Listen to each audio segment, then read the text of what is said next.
Jadi dulu yang namanya zuriyah, sampean tenang saja, nasab sampean tidak kalah dengan kita, karena nanti setelah di kuburan itu gus-gus itu nggak penting. Semua kalau ditanya bapak kamu siapa, jawabannya siapa? Nabi Ibrahim. Assalamualaikum warahmatullahi wabarakatuh. Pada kesempatan yang sangat berbahagia ini kita akan menyimak sebuah nasihat daripada Gus Baha. Lantas bagaimana nasihat beliau? Langsung saja kita simak videonya. Tapi keinginan saya tentu bukan sekedar silaturahim gagah-gagahan diceluk Gus. Celuk Gus repot. Nak ora alim ra pantes. Nak beling ra pantes. Salam template 1.000 jaluk swarga. Kok mentalan yang 1.000 jaluk.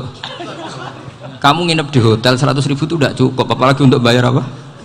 Surga. Itu nggak sopan sekali itu. 1 juta ya nggak bisa itu, 100 juta juga nggak jelas juga. Terus sampai mendingan nggak usah salam template, malah nggak mungkin masuk surga kalau. Jadi dulu yang namanya zuriyah, sampean tenang saja, nasab sampean tidak kalah dengan kita, karena nanti setelah di kuburan itu gus-gus itu nggak penting. Semua kalau ditanya bapak kamu siapa, jawabannya siapa? Nabi Ibrahim. Sudah parmin parlan hilang semua, sudah aman pokoknya nanti, karena kalau nanti ditanya malaikat bapak kamu siapa, jawabnya Nabi siapa? Ibrahim. Makanya saya itu pemuja Allah yang serius. Sampean ya pemuja Allah, tapi kan kadang kurang alim. Saya ini pemuja Allah serius. Saya itu kalau ngaji, ya ngaji biasa belajar, itu sering nangis, nangis seneng. Misalnya saya baca tadi, Miftahul Jannah la ilaha illallah, luang kunci kok dikasihkan. Kita ini masuk neraka gak pantas, enggak bawa kuncinya kok masuk gitu. Harusnya kita ini masuk surga, kita kan pegang kunci surga, gak pegang kunci neraka. Maka aneh kalau kamu masuk neraka itu aneh. Coba kita pegang kunci surga apa kunci neraka? Tapi kadang teman saya suruh neraka anu kunci ini. Karena tidak ada pintunya. Terus saya bilang, kamu kok tahu? Memangnya mau ke sana, kata saya. Saya tidak punya rencana tahu neraka. Karena nanti di antara syafaatnya Quran itu orang kalau mau masuk neraka tidak jadi. Ya nggak apa-apa ya, diatur sendiri. Jadi di antara syafaatnya Quran itu orang nggak jadi masuk neraka. Jadi syafaat itu ada 2, dari neraka diangkat ke surga, dan itu bisa lama itu. Tapi kalau syafaatnya Quran itu yang belum masuk neraka supaya nggak jadi masuk neraka. Karena neraka juga punya aturan, dia juga kena aturan fikih. Jadi, betul ini, saya ada guyon. Jadi kena konstitusi apa? Fikih. Sama tak ceritani syafaatnya Quran itu, ada orang itu beling itu fasik. Itu dihafal surat Tabarok. Hafal betul. Tabarakalladzi biyadihil mulku wa huwa ala kulli syai'in qadir alladzi khalaqal mauta wal hayata. Pertanyaannya gini, boleh enggak orang menginjek surat Baqarah? Boleh enggak? Enggak. Padahal orang hafal Quran itu artinya ayat itu ada di hatinya. Fa inna wa ta'ala la yu'adzibu qalban wa al-Qur'ana. Allah tidak akan menyiksa hati yang menyimpan Quran, yang jadi flash disknya Quran, yang jadi rekaman Quran. Singkat cerita orang ini hafal. Pas ketemu Mungkar Nakir prosedur kan, ini orang fasik mau diantemin sama Mungkar Nakir. Prosedur ya, dia kan prosedur standar. Si surat Tabarok akhirnya menjelma jadi seseorang yang gagah berani. Kamu nggak boleh nyiksa orang ini, saya ini kalamullah. Kalau kamu nyiksa dia berarti nyiksa saya. Kamu berani sama kalamullah? Wah ya tidak berani, jadi Mungkar Nakir. Tapi orang itu nakal, harus saya gebukin. Tapi kata Quran tadi, tapi saya di situ pasti kena saya. Oh debat, nggak ada lajnahnya, ini nggak ikut. Kalau Gus Wirjon ikut jadi lajnah. Kalau jadi lajnah pasti kroninan, kalau santrinya dimenangkan nanti. Akhirnya debat. Ya sudah, kita ketemu Allah. Akhirnya Mungkar Nakir sama Quran tadi surat Tabarok datang, sowan sama Allah. Terus kata Allah, memangnya kenapa Mungkar Nakir? Saya harus nyiksa dia karena dia fasik ya Allah. Memangnya kenapa surat Tabarok? Saya ada di situ. Menurut aturan orang tuh nggak boleh injak-injak Quran. Kalau dia nutuk saya, nutuk Quran, itu harus dikasih tahu fikihnya Mungkar Nakir. Akhirnya Allah ngendikan gini ke surat Tabarok, ya sudah terserah kamu. Kalau terserah kula Gusti, Mungkar Nakir nggak boleh nyentuh orang ini. Ya sudah selamat. Sehingga terus itu sama baca di termasuk mukjizatnya surat Tabarok di tafsir Ibnu Katsir banyak. Karena tadi logikanya malaikat itu juga kena aturan fikih. Sehingga banyak ulama termasuk Said Muhammad ngendikan pertanyaan mungkar nakir itu tidak semua orang kena. Kalau semua orang kena, nanti kalau tanya Nabi Muhammad, waman Nabi Yuga, kacau kan jamnya. Nabi kamu siapa? Lu saya ini Nabi. Ya kan? Lah nanti kalau pas ketemu Nabi Ibrahim, waman Abuka, jadi repot kan? Makanya ada kiai yang guyon kalau ditanya merebuka, saya ini guru tauhid sembrono. Saya ini ngajar Ummul Barohin, kamu tanya merebuka. Masyhur itu keramatnya Imam Malik itu. Ada Ashabu Malik, rajulun min ashabi Malik, beliau ditanya mungkar nakir merebuka menabiuka. Imam Malik datang, ini seumur-umurnya itu ngajar tauhid. Kok kamu bedai enggak sopan kamu. Dan kita berharap barokah sampean ngaji nanti itu. Yes. Malaikat itu anak sungkane gitu. Jadi dan saya meskipun guyon itu serius. Bedanya orang alim sama ndak itu di situ. Kalau orang alim itu guyon itu masih bener, masih serius. Coba saya bacakan ayatnya. Ala inna auliya Allahi la khaufun alaihim wa lahum yahzanun. Terus lahumul busyra fil hayatid dunya fil akhirah. Artinya kalau mungkar nangkir dengan penampilan garang gitu, berarti ada ketakutan apa enggak? Ada. Padahal ciri utama walinya Allah tidak ada ketakutan. Makanya itu termasuk dalilnya Sayyid Muhammad, tidak semua orang alami seperti itu karena wali-wali itu la khaufun alaihim wa lahum yahzanun. Wah anak kiai ketemu karena kerja buat tidur wedek. Iku dreseke ora kok pertanyaan tok nak konan santri piye. Lho isen wis kiai dihanjuti mau karena kerja. Malu gak kira-kira? Mesti pelengahan konan santri piye. Nak jawabannya gampang karena pernah ngajar tauhid. Makanya Sayyidina Ali ini cerita ini ada di kitab Nurul Dholam, sama lihat di kitab Nurul Dholam karangannya Syekh Nawawi Banten. Itu Sayyidina Ali itu ya, andekan orang biasa mungkin ya agak-agak hasut, tapi ini wali gak boleh kamu katakan hasut. Dia itu mangkal sama Umar. Orang kok setiap orang pernah dibentak, apa dia berani bentak mungkar nakir? Penasaran dia. Bagaimana perangnya Umar itu berlanjut enggak gitu kira-kira. Akhirnya minta, ya Allah saya minta kasyaf. Ya karena yang minta Sayyidina Ali karena mau wajah dituruti sama kasyaf. Dilihat Sayyidina Umar pas meninggal itu. Jadi hasud itu ya kadang penting asal baik. Loh betul bahasa Kanjeng Nabi kadang la hasada illa fisnaten. Itu Nabi bahasakan ya hasad. Gus Firson saja yang nafsirkan ghobtoh itu kan gaya-gayanan sebagai ulama. Aslinya Nabi ngendikannya itu la hasada illa fisnaten. Ulama yang ganti itu namanya ghobtoh. Wong Nabi sendiri nyebut hasad kok kamu tafsiri ghobtoh. Ya hasad ya hasad. Udah ada usah ditawil-tawil pokoknya gitu. Kalau sampean nggak percaya nggak apa-apa. Kok gitu aja kok repot. Karena sampean nggak percaya kemungkinannya dua. Satu nggak ngerti. Dua sama-sama alim kan dari awal kalau sama-sama alim kan laisa li alimin ayuqallida aliman akhir. Kita nggak perlu saling mengikuti. Ngapain hasud? Biasa aja. Akhirnya Sayyidina Ali kasut. Pas Umar bangun setelah mati kan bangun, setelah meninggal bangun. Mungkar nakir datang dengan perangai yang sangat garang. Itu digambarkan Sayyidina Ali matanya itu kal kidril ghali. Kayak apa? Kendil yang apa? Menganga. Wah seru. Sayyidina Ali senang, paling takut ini Umar. Senangnya bukan main. Wah ini mesti takut Umar. Biasa. Ternyata enggak, Umar malah bangkit. Woi mungkar nakir deh. Kamu tahu menghadapi siapa? Itu betul ya?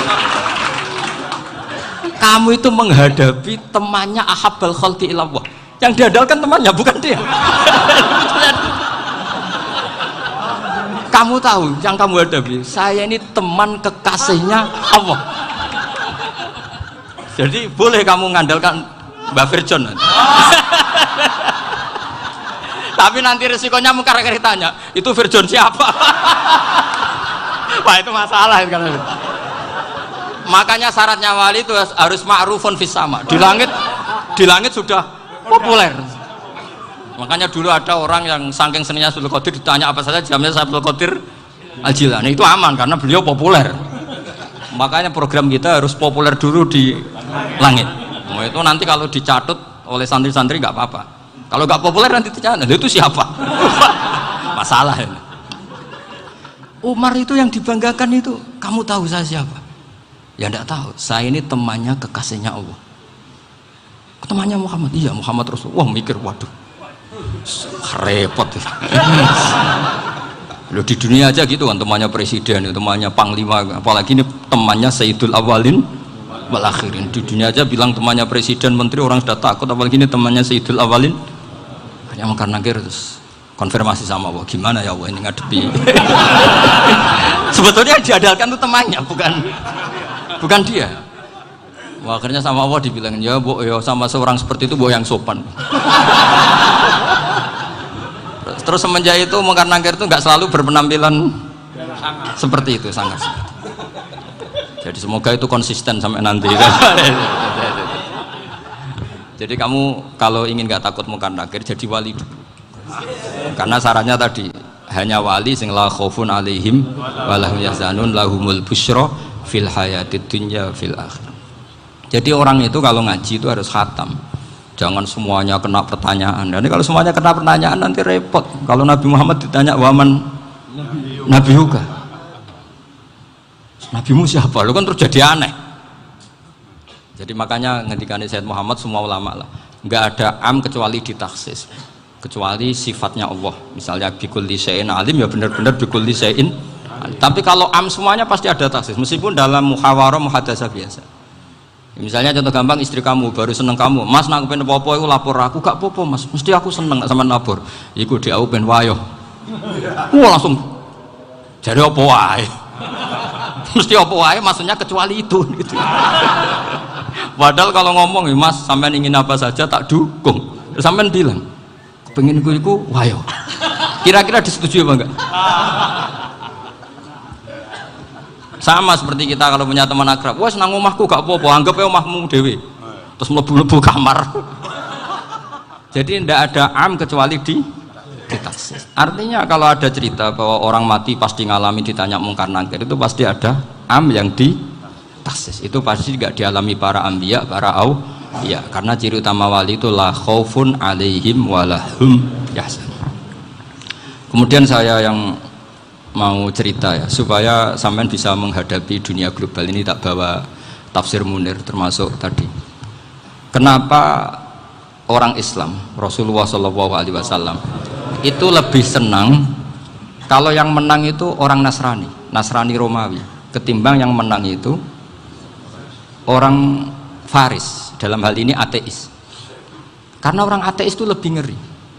Sebetulnya beberapa penemuan sains, terutama di ilmu medis, itu orang Amerika, kayak cloning. Tapi orang Amerika itu masih dilarang oleh gereja untuk mengaplikasi, karena nanti bayi cloning itu dipakai suku cadang. Di Amerika masih ditentang oleh fatwa-fatwa agama, baik Islam maupun Kristen. Tapi di Cina itu dipraktekkan, karena nggak ada halangan agama. Di Cina itu biasa ada kondom diolah lagi jadi alat-alat aksesoris. Di Amerika tidak ada karena masih ada agama, masih ada larangan. Sehingga orang Islam itu lebih takut kalau yang menang itu Persia, karena terus cara berpikir ternyata Tuhan itu tidak ada, langit nggak ada perannya. Jadi ketika yang menang Nasrani masih berpikir itu pertolongan Tuhan, meskipun mungkin cara mengatakan Tuhan beda dengan kita. Tapi ada satu kesamaan bahwa kekuatan samawi itu ada. Nah, itu disebut ghulibatir rum fi adnal ardi wa hum min ba'di ghalabihim sahlibun. Di sini diterangkan oleh Syekh Nawawi supaya kamu tidak salah paham. Sebetulnya kamu katakan misalnya wah itu paham liberal, sebenarnya saya tidak tersiksa. Cuma takut yang mengatakan seperti itu cek goblokir atau ngaji gitu. Itu aja masalah saya. Ini saya baca ini karangannya Syekh Nawawi, karena tadi kata Mbah Firjon ngaji itu harus sama orang bersanad. Saya ini kalah sama beliau itu berkali-kali. Secara nasab saya harus manggil mbah. Secara silsilah ilmu saya juga kalah lagi. Saya sering disewani sama cucu-cucu Syekhona Khalil. Kiai Siddiq itu termasuk murid dekat beliau, Syekhona Khalil. Kalau itu berarti kan Gus Firjon, Ahmad, terus Mbah Siddiq. Mbah Siddiq ngaji Syekhona Khalil. Syekhona Khalil itu pernah ngaji langsung sama Sayyid Zaini Tahlan. Berarti beliau dari Sayyid Zaini Tahlan itu baru generasi kelima. Sementara saya itu sudah ke-7 atau ke-6. Saya, Mbah Mun, Mbah Karim misalnya, Mbah Hashim, Mbah Mahfud Termas, Sayyid Abi Bakar Sato yang ngarangnya Anatul Talibin, baru Sayyid Zaini Tahlan. Berarti saya ke-7, kalah lagi. Tapi untuk jadi wali biasanya cepet saya.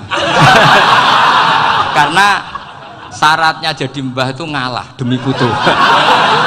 Jadi kalau beliau ngotot, saya dulu Gusti, saya mbahnya. Wah itu mbah yang nggak baik. Pasti jatahnya dikasihkan apa? Cucunya dulu. Makanya Abdul Muthalib itu orang yang dapat wangsit, tapi yang jadi nabi itu cucunya. Jadi dalil saya banyak. Sebenarnya Abdul Muthalib itu sudah sering dapat wangsit. Karena saya bahasakan wahyu, Nabi yang protes, enggak nabi kok dapat wahyu. Tapi sebetulnya Abdul Muthalib itu masyhur. Kalimat-kalimatnya menunjukkan bahwa beliau itu sudah dapat wahyu kalau nanti cucunya itu jadi apa? Nabi. Makanya senangnya bukan main Abdul Muthalib sama Rasulullah. Putu seneng, mbah seneng putu. Jadi mungkin, jadi sampean enggak usah protes loh. Yang jadi wali kok cucunya. Dulu betul. Dulu Mbah Hamid Pasuruan itu kalau Mbah Ahmad Siddiq ke sana, Mbah Hamid Pasuruan kalau manggil Mbah Ahmad Siddiq itu paman. Tapi pamannya minta ijazah ke ponaan. Apa ya gara-gara itu memang. Kalau itu masih berlaku apa? Ngalah tadi. Kayaknya masih apa? Hawane masih. Hawane masih. Karena melihat tren-tren langit masih gitu kayaknya masih. Masih itu. Ya, tapi mbahnya tetap dapat jatah, tenang saja nanti. Tapi memang sebaiknya mbah itu legowo. Rasulullah Muhammad SAW itu terkenal min dzurriyyati Ibrahim. Tapi kata Rasulullah, ana dakwatu Ibrahim wa bisyaratu Isa. Aku nganti ngene iki barokah dongane Nabi siapa? Ibrahim. Jadi dongane Nabi Ibrahim nggih tiba teng putu.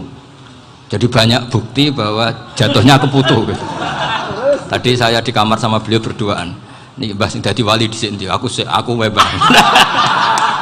Cocokan tadi. Nah, kenapa saya akhir-akhir ini gulirkan daftar wali? Kenapa? Saya ini resah ya, orang sudah ingin dicintai pejabat, dicintai tetangga, dicintai teman. Tapi kadang-kadang orang lupa lagi dicintai Allah. Makanya saya meskipun guyon, tapi ini amdan, bukan sahwan. Supaya orang punya cita-cita lagi jadi wali, ingin dicintai Allah. Kita ini terlalu lama ingin dicintai makhluk. Mbok ya naik kelas sedikit lah. Ingin dicintai Allah Subhanahu wa Ta'ala. Meskipun saya guyon, tapi tadi guyon saya tuh lebih serius ketimbang serius Anda. Karena tak pikir. Saya tuh kalau pergi itu seneng ngebis, bukan karena saya tidak punya mobil, tapi saya sering mau butuh itu supaya gak diganggu. Karena saya tuh harus punya waktu sendiri. Kalau bis kan ketemu orang nggak kenal, tapi sekarang ya agak susah, banyak yang kenal. Dan susahnya lagi gak minta ijazah, minta foto. Aduh. Repot tuh. Mau dibenci itu umatnya Rasulullah Shallallahu Alaihi Wasallam. Mau disetujui itu sanatnya mana? Kalau ketemu orang alim minta apa? Foto. Itu nggak ada sanatnya. Nggak tahu saya itu mazhab dari mana itu. Ya mazhab milenial yang jelas itu kan. Ini tak baca ya biar dapat, karena ini kenangan saya sama Mbak Ahmad Siddiq. Saya masih ingat betul beliau ngisi kholnya Mbak Abdullah bin Umar, berarti abahnya Mbak Hamid. Karena mbah saya itu Fatimah binti Khalid bin Umar, kalau Mbak Hamid itu Hamid bin Abdullah bin Umar. Itu saya masih ingat betul zaman itu Mbak Hamid setiap khol di Lasem itu rawuh dan saya derek mbah saya karena masih misanan datang ke Lasem. Itu beliau pas itu ngisi sama Mbah Mun. Mbah Mun masih muda, Ki Ahmad Siddiq sepuh senior. Itu beliau cerita bahwa dulu ketika Indonesia dijajah Jepang itu para kiai mimpi dibacakan ayat Ghulibatir Rum fi adnal ardi wa hum mim ba'di ghalabihim salim. Terus ada kiai yang tanya, takwilannya gimana? Ya nanti Jepang pulang bukan karena kita yang mengalahkan, tapi Jepang ada yang mengalahkan sendiri meskipun tidak kita. Kayak dulu Faris tidak dikalahkan Islam tapi dikalahkan Romawi, tapi yang senang umat Islam. Wa yauma idzi yafrahul mu'min. Itu luar biasa ulama-ulama kita. Delalah kejadiannya Indonesia seperti itu. Yaitu kita tidak mengalahkan Jepang, tapi Jepang pulang sendiri karena dikalahkan apa?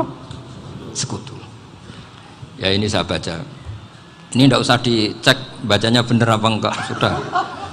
Sudah aman apa? Aman. Nah, sahabatku yang dimuliakan oleh Allah Subhanahu wa Ta'ala, mungkin cukup sekian videonya. Semoga bermanfaat dan berkah. Assalamualaikum warahmatullahi wabarakatuh.